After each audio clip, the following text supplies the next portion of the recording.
4 दिन बीत चुके हैं लेकिन कैश अभी बाकी है। कांग्रेस सांसद धीरज साहू के कैश लोक में कितना कैश है ये सारा देश जानना चाहता है, लेकिन इंतजार लंबा है क्योंकि 40 मशीनें लगातार इस कैश की गिनती कर रही हैं, लेकिन कैश है कि खत्म होने का नाम नहीं ले रहा है। सांसद धीरज साहू के घर और कंपनी के ठिकानों पर 6 दिसंबर से यह कार्रवाई शुरू हुई थी जो आज तक जारी है। उड़ीसा और झारखंड में इनकम टैक्स के अधिकारी जांच कर रहे हैं और अब तक धीरज साहू के ठिकानों से जो बरामदगी हुई है उसमें बहुत सारा कैश है। अलमारियों से कई बैग और लॉकर्स बरामद हुए हैं जिसके अंदर 300 करोड़ रुपए अब तक गिने जा चुके हैं, लेकिन अभी यह गिनती कहां पर रुकेगी किसी को पता नहीं। इधर कैश पर राजनीति भी गर्म हो गई है, लेकिन धीरज साहू अब तक खामोश है।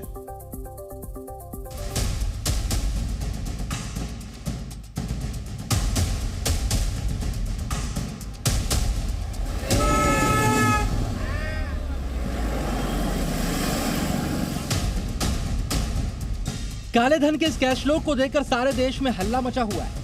कांग्रेस नेता धीरज साहू के कैशलोक में इतना कैश मिला कि मशीनें भी गिनते गिनते हांफने लगी। नोटों के इतने बंडल मिले जितने आम लोगों ने सपने में भी नहीं देखे होंगे।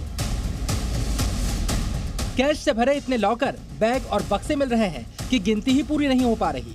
आम आदमी सोच रहा है कि वो पाई पाई का मोहताज है, लेकिन कांग्रेस सांसद ने इतना कैश कहां से इकट्ठा किया कि गिनना ही भारी पड़ रहा है।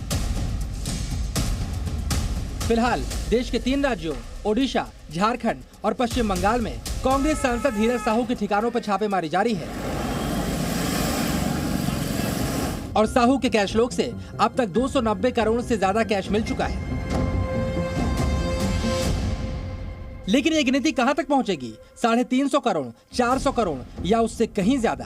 देश में अब तक इतना कैश कहीं से बरामद नहीं हुआ था। रिकॉर्ड टूट चुका है, लेकिन नया रिकॉर्ड क्या बनेगा इस पर चर्चाएं हो रही हैं। चलिए अब देखिए इस रेड के चौथे दिन 3 राज्यों में क्या क्या हुआ।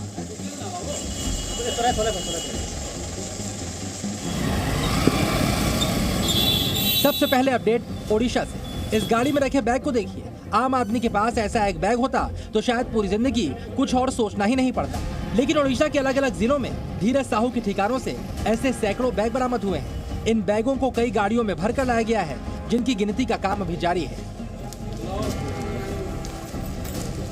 ये ओडिशा के संभलपुर की तस्वीरें हैं, जहां पर नोटों की गिनती का सीसीटीवी फुटेज भी सामने आया है। लॉकरों, बैगों और बक्सों से निकली नोटों की गड्डियों को खोला जा रहा है और चारों तरफ नोट के बंडल ही नजर आ रहे हैं।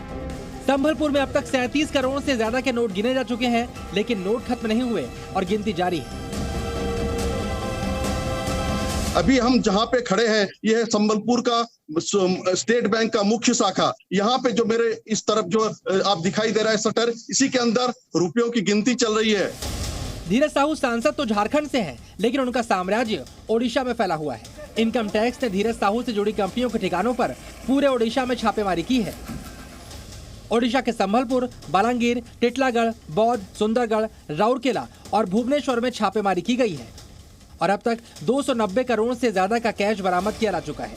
ओडिशा में धीरज साहू का यह साम्राज्य कई दशकों में तैयार हुआ, जिसकी जड़ों तक पहुंचने में इनकम टैक्स डिपार्टमेंट जुटा है। सबसे ज्यादा कैश बालांगीर से मिला है। सिर्फ धीरज साहू नहीं, बल्कि उससे जुड़े बंटी साहू के घर से भी करोड़ों का कैश बरामद हुआ है।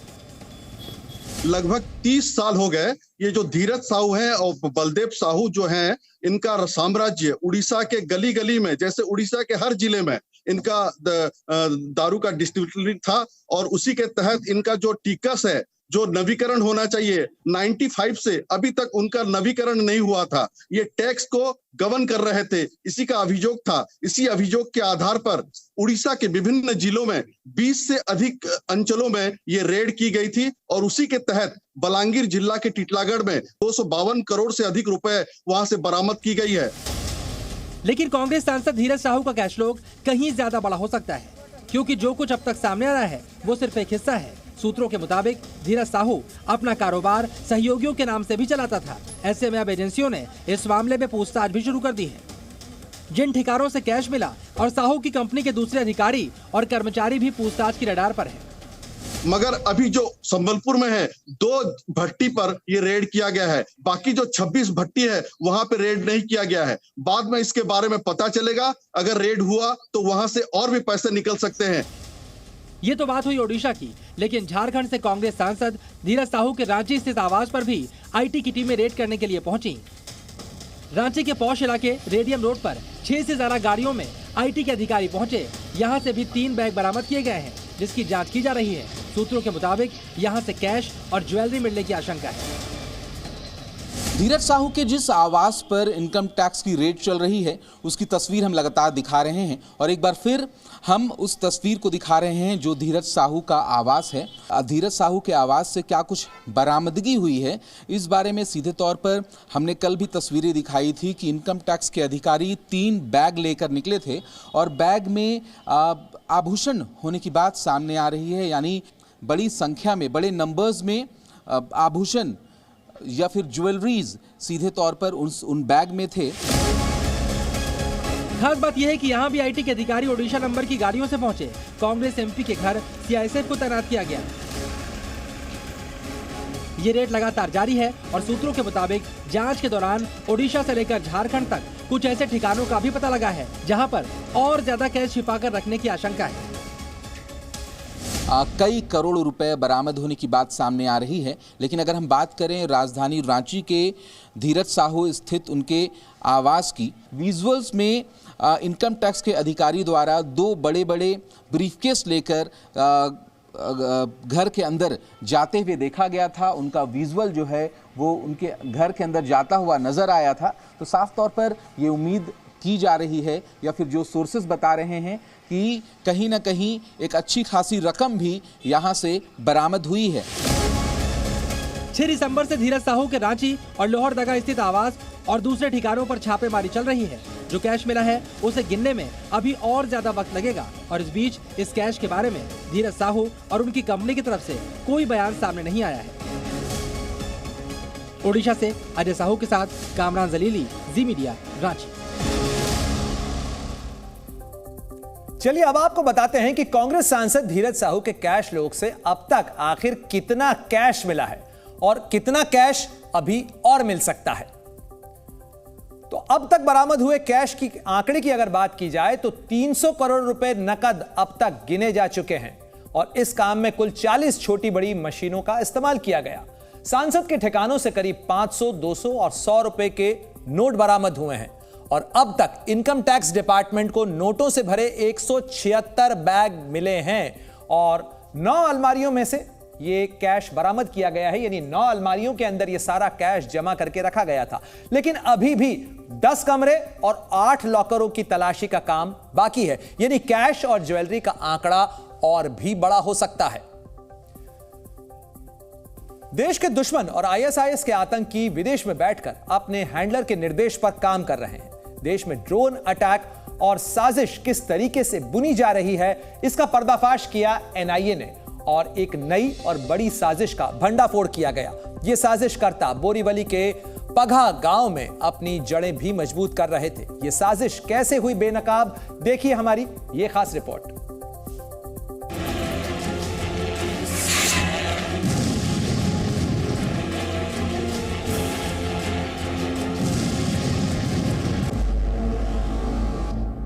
देश के दुश्मनों की नई साजिश, ड्रोन अटैक से डराने का प्लान, एनआईए का आईसिस की साजिश पर अटैक।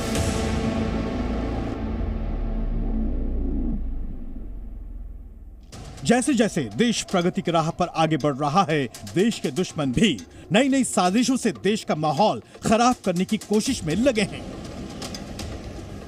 आईसिस के देश भर में ड्रोन से हमले कर दहलाने की साजिश का अब तक का सबसे बड़ा खुलासा हुआ है। यह खुलासा एनआईए की छापेमारी के दौरान हुआ है। आईएसआईएस के देश भर में ड्रोन से हमले कर दहलाने की साजिश का बड़ा खुलासा हुआ है।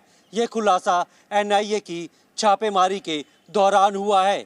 आईएसआईएस देश भर के 40 ठिकानों पर ड्रोन के जरिए धमाके करने की योजना बना रहा था। एनआईए ने 2 राज्यों में 40 से ज्यादा जगहों पर छापेमारी की है।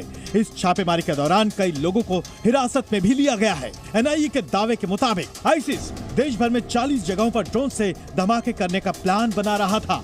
इसके लिए आतंकियों को ड्रोन उड़ाने की ट्रेनिंग भी दी जा रही थी। अभी तक की जांच के मुताबिक ये लोग छोटे छोटे ग्रुप बनाकर साजिश को अंजाम देने वाले इलाकों की रेकी कर रहे थे। एनआईए ने पुणे में जिन संदिग्धों को पकड़ा है उनसे जब्त की गई डिजिटल डिवाइस में एनआईए को मुंबई के अहम इलाकों की तस्वीरें मिली थी जो इनके निशाने पर थी। जांच के मुताबिक रेकी करने वाले संदिग्ध विदेश से भी फंडिंग उठा रहे थे। हालांकि जांच एजेंसी एनआईए इस मामले की तह में और जा रही है ताकि साजिश के तारों का ताना बाना कैसा था उसका पता लगाया जा सके। आपको बता दें कि आतंकियों की योजना ड्रोन के जरिए धमाके करने की भी थी, इसलिए ये ड्रोन को कैसे कंट्रोल तरीके से चलाना है इसकी भी ट्रेनिंग ले रहे थे। एनआईए कर्नाटक और महाराष्ट्र में करीब 50 ठिकानों पर छापेमारी कर रही है। एजेंसी ने सुबह 5 बजे से इन छापेमारी को शुरू किया था, जिसमें महाराष्ट्र के पुणे में 3 ठिकाने, ठाणे में 42 ठिकाने, भयंदर में 1 ठिकाना, कर्नाटक में 2 ठिकाने और दूसरी जगह भी शामिल हैं। एजेंसी ने पुणे से जिन आरोपियों को गिरफ्तार किया था उनसे पूछताछ और जांच के बाद अहम जानकारियां मिली हैं। इन लोगों के पास से जाकिर नाइक के भाषण भी मिले थे, जिसके जरिए ये अपने 7 युवकों की भर्ती की कोशिश में जुटे थे। अब तक 15 लोग गिरफ्तार किए गए हैं, जबकि करीब 20 लोग हिरासत में हैं। महाराष्ट्र आईएसआईएस आतंकी मॉड्यूल में कार्रवाई करते हुए एनआईए की टीमों द्वारा महाराष्ट्र और कर्नाटक में 40 से अधिक ठिकानों में कार्रवाई की जा रही है। एक ऐसा ही ठिकाना मुंबई का कार्गो इलाका है, जहां पर आज सुबह से ही जो एनआईए के अधिकारी हैं वो पहुंचे हैं और यहां पर जो रेड है वो कंडक्ट की जा रही है। देख पा रहे हैं कि कई सारी जो गाड़ियां हैं, जो वाहन हैं, वो एनआईए के अधिकारी लेकर यहां पर पहुंचे हैं और काफ़ी देर से ये जो रेड की प्रक्रिया है वो चलती हुई नजर आ रही है।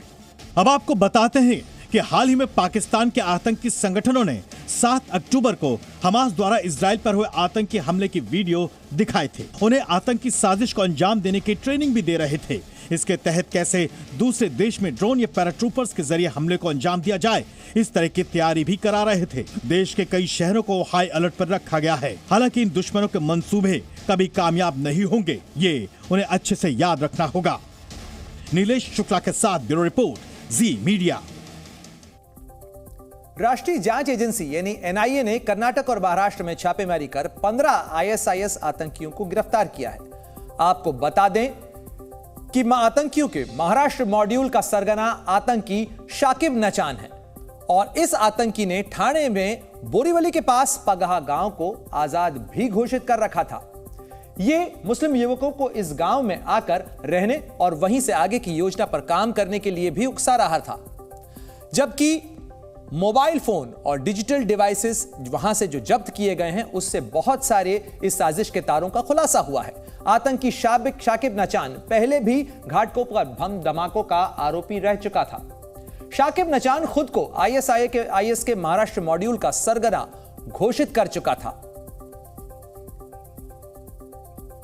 कांग्रेस सांसद धीरज साहू के ठिकानों से नोट मिलने का सिलसिला लगातार जारी है और इसको लेकर कांग्रेस अब बीजेपी के निशाने पर आ गई है।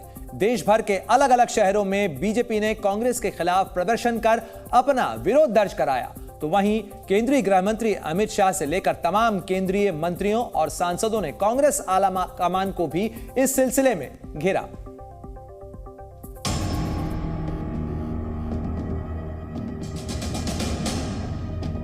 राहुल गांधी जी, ये मोहब्बत की कौन सी दुकान है? मैं देश की जनता को विश्वास दिलाना चाहता हूं कि भ्रष्टाचार करने वालों को बख्शा नहीं जाएगा। कितना भी बड़ा व्यक्ति है वो उसका दंड दे। ये कांग्रेस पार्टी की मोहब्बत की दुकान है। कांग्रेस सांसद धीरज प्रसाद साहू के ठिकानों से इतना कैश मिला है कि गिनती मुश्किल हो गई है और अब इसके खिलाफ बीजेपी ने मोर्चा खोल दिया है। करोड़ों का कैश कांग्रेस सांसद के ठिकानों से मिला है तो सोनिया और राहुल से सवाल लाजमी है। 220 करोड़ से ज़्यादा पैसा उनके और उनके सहयोगियों से मिलना ये अपने आप में दिखाता है कि काले धन के खिलाफ और जब नोटबंदी की थी तो कांग्रेस क्यों तड़पती थी, क्योंकि ये पैसा केवल उनका सांसद तक नहीं, ये जाता तो कहीं और है। और इसलिए शायद राहुल गांधी जी और सोनिया गांधी जी की चुप्पी टूटती नहीं है। 3 राज्यों में मिली करारी हार से कांग्रेस अभी उभरी भी नहीं थी कि उसको एक और बड़ा झटका लग गया है। कैश कांड पर कांग्रेस पूरी तरह घिर गई है। धीरज साहू के खिलाफ कश्मीर से कन्याकुमारी तक बीजेपी कार्यकर्ता सड़कों पर उतरे और जमकर प्रदर्शन किया। आपके मेरी मेहनत की गाड़ी कमाई का पैसा किसी व्यक्ति के पास 300 करोड़ कैश के रूप में पड़ा हो तो खुशी तो नहीं होती और गुस्सा जरूर आता है, क्योंकि जितनी आप समझ रखते हैं उस समझ से आपको ये भी पता चलता है कि किस प्रकार से पीढ़ी दर पीढ़ी भ्रष्टाचार कांग्रेसियों ने फैलाने का काम किया है। डूबती साख बचाने में जुटी कांग्रेस के भ्रष्टाचार की कलई खुलती जा रही है। पहले छत्तीसगढ़ में चुनाव के दौरान पूर्व सीएम भूपेश बघेल पर करोड़ों रुपए लेने के आरोप लगे तो अब कांग्रेस सांसद के घर से करोड़ों का कैश मिलना सवाल तो खड़े करता है। बीजेपी तो कांग्रेस की मोहब्बत वाली दुकान पर भी सवाल उठा रही है। वो देश में मोहब्बत की दुकान खोज रहे थे ना, तो ये 250-300 करोड़ रुपया मिला है कैश कांग्रेस के एक एमपी के अपने और परिवार के बिजनेस प्रमाइसेस से। तो राहुल गांधी जी, ये मोहब्बत की कौन सी दुकान है? भ्रष्टाचार की मूर्ति है कांग्रेस पार्टी। कैश कांड के बाद कांग्रेस पर चौतरफा हमले हो रहे हैं, तो वहीं कांग्रेस पुराना राग अलाप रही है। नोटों की लंका पर कुछ बोलने की बजाय वो सरकार से ही सवाल पूछ रही है। कांग्रेस पार्टी बचाने नहीं जा रही है और कांग्रेस पार्टी ने कोई उनके पक्ष में कोई बयान भी नहीं दिया। हाँ, लेकिन ईडी जहां गलत रूप से लोगों को फंसा रही है, सीबीआई, इनकम टैक्स, उसका हम खिलाफत करते हैं। आजकल कनाडा भारत विरोधी गतिविधियों का बड़ा केंद्र बना हुआ है, लेकिन अब कनाडा में बॉलीवुड की फिल्मों को भी निशाना बनाया जा रहा है। देश और दुनिया में धूम मचा रहे रणबीर कपूर के एनिमल और विकी कौशल की सैम बहादुर को शो रोकने की कोशिश की गई। कनाडा में एक साथ तीनों सिनेमाघरों में नकाबपोश लोगों ने यह साजिश की। क्या थी यह साजिश और कौन था इस साजिश के पीछे, देखिए हमारी यह रिपोर्ट।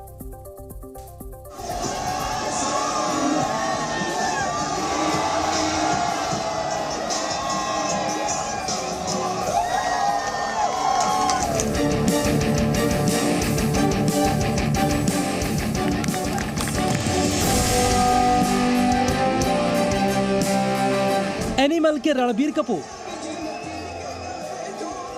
सैम बहादुर के विक्की कौशल,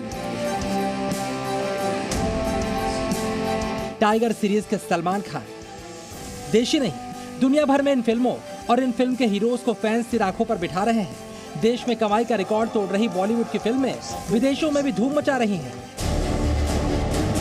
लेकिन कनाडा में कुछ लोगों को भारतीय फिल्मों की धमक पसंद नहीं आ रही। हिंदी फिल्मों की दीवानगी देखकर कनाडा में कुछ लोग साजिश कर रहे हैं। लेकिन कनाडा में कौन है बॉलीवुड का दुश्मन, इसे जानने से पहले देखिए किस तरह हिंदी फिल्मों के खिलाफ कनाडा में साजिश की गई। इन दोनों ने बॉलीवुड के खिलाफ कनाडा में साजिश रचने की कोशिश की। इनके कुछ और साथी भी हैं जिनकी तस्वीर जल्द सामने आ सकती है। पहले समझिए कनाडा में बॉलीवुड के खिलाफ क्या साजिश रची गई है। यहाँ पर ग्रेटर टोरंटो में 3 बड़े मूवी हॉल्स खाली कराने पड़े और तीनों थिएटर्स में हिंदी फिल्मों का प्रदर्शन हो रहा था।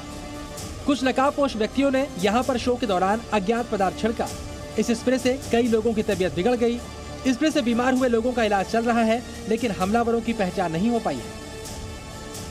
कनाडा में हिंदुस्तान के खिलाफ साजिशें इस वक्त खूब जोर पकड़ रही हैं। जिस वक्त इन सिनेमाघरों में ये घटनाएं हुई, उस वक्त बॉलीवुड फिल्मों की स्क्रीनिंग चल रही थी, जिन्हें देखने वाले ज्यादातर हिंदुस्तानी थे।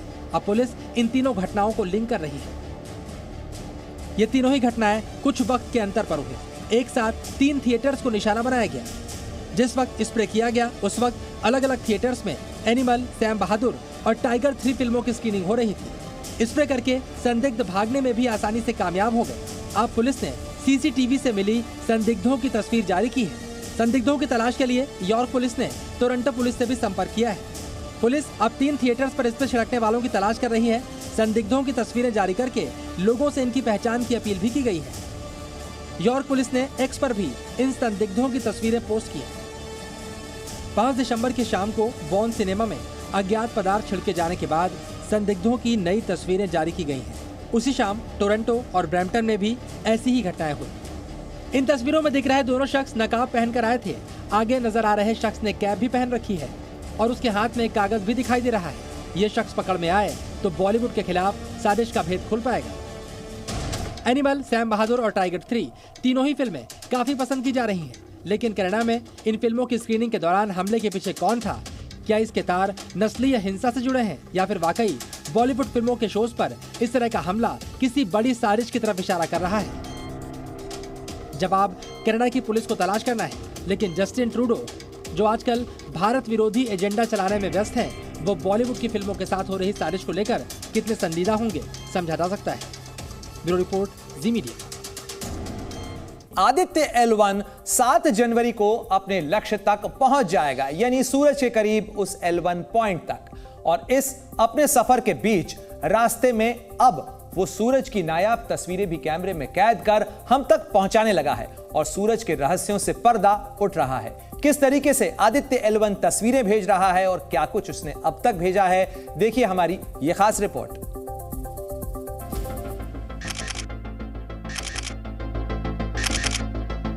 सूरज के साथ आदित्य L1 की सेल्फी।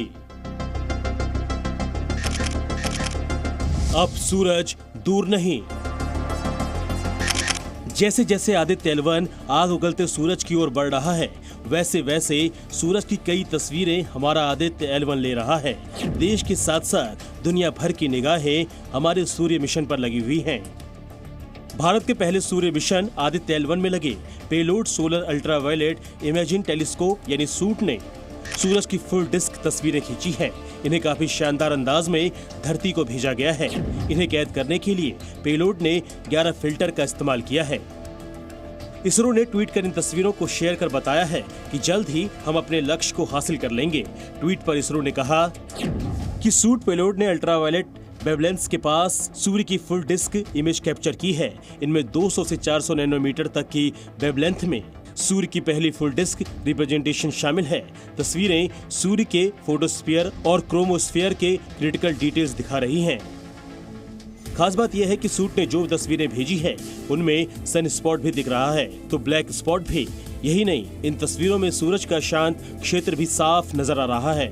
आपको बता दें, अभी ये पिक्चर तो शुरुआत है। जैसे जैसे आदित्य L1 सूरज के नजदीक पहुंच रहा है, ये बड़े ऐतिहासिक सफलता की ओर कदम बढ़ा रहा है। इन ऑब्जर्वेशन का प्रयोग करके हम सूर्य के जो निचली लेयर है फोटोस्फीयर, उसके ऊपरी लेयर जो क्रोमोस्फीयर है, उसके बीच में कैसा कपलिंग है, मतलब कपलिंग बिटवीन द टू जो एटमॉस्फेयर है वो समझ सकते हैं। और मास और एनर्जी का ट्रांसपोर्ट मुख्य रूप से इन ऑब्जर्वेशन का यूज करके समझने में मदद मिलेगी। 2, 1, 0। सूर्य के अध्ययन के लिए 2 सितंबर को आंध्र प्रदेश के श्रीहरिकोटा में सतीश धवन स्पेस स्टेशन से आदित्य L1 मिशन को लॉन्च किया गया था। आदित्य L1 मिशन अगले साल 2024 के पहले हफ्ते में देश को सूरज के पास पहुंचकर हैप्पी न्यू ईयर कहेगा, यानी ये 7 जनवरी 2024 को लैग्रेंज पॉइंट 1 पर पहुंचेगा।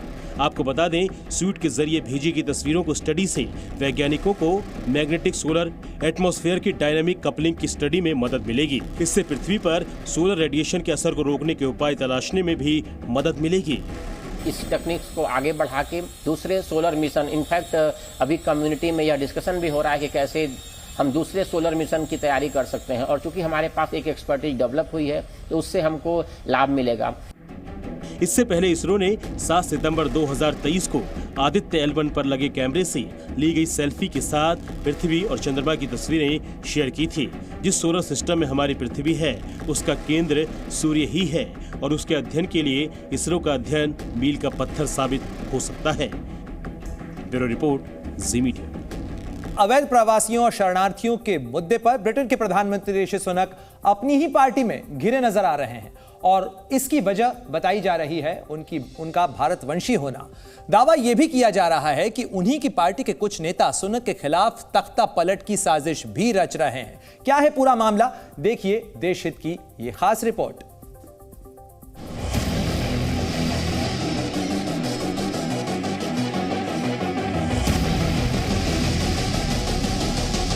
भारतवंशी सुनक के खिलाफ साजिश। अपनी ही पार्टी में घिरे ब्रिटेन के पीएम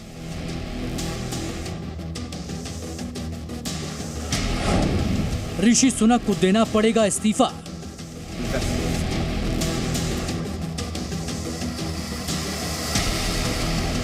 ये सवाल इसलिए क्योंकि ब्रिटेन के भारतवंशी प्रधानमंत्री ऋषि सुनक के खिलाफ बागी सुर तेज हो गए हैं और इसका बगुल फूंकने वाले कोई और नहीं बल्कि उन्हीं की सत्तारूढ़ कंजर्वेटिव पार्टी के 3 बड़े नेता हैं, जिनमें सबसे बड़ा नाम है ब्रिटेन की पूर्व प्रधानमंत्री लिज ट्रस, दूसरी हैं पूर्व गृह मंत्री सुएला ब्रेवरमैन और तीसरे हैं पूर्व मंत्री रॉबर्ट जेनरिक। इन्हीं तीनों ने मिलकर अवैध प्रवासियों के मुद्दे पर ऋषि सुनक को घेर रखा है।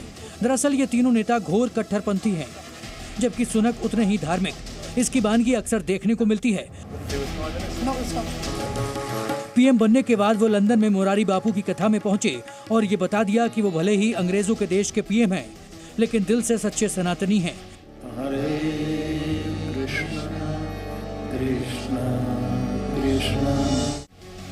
इसके बाद जब वो G20 समिट में शामिल होने भारत आए, तब भी हिंदू धर्म में उनकी आस्था साफ साफ दिखाई दी। सुनक ने अपनी पत्नी के साथ अक्षरधाम मंदिर में पूजा की। इसके बाद दिवाली के मौके पर ऋषि सुनक ने अपने सरकारी आवास 10 डाउनिंग स्ट्रीट में एक विशेष कार्यक्रम का आयोजन किया। कहीं न कहीं ये बातें उनकी पार्टी के कुछ बड़े नेताओं को खटक रही हैं कि इंग्लैंड के अंदर जो पॉलिटिकल इस्टेब्लिशमेंट है उसमें एक बड़ा सेक्शन जो है वो काफ़ी वाइट सुप्रीमेसी में बिलीव करता है। वाइट लोगों का है, गोरों का मुल्क है और उसके अंदर एक ब्राउन या ब्लैक प्राइम मिनिस्टर को नहीं बनना चाहिए।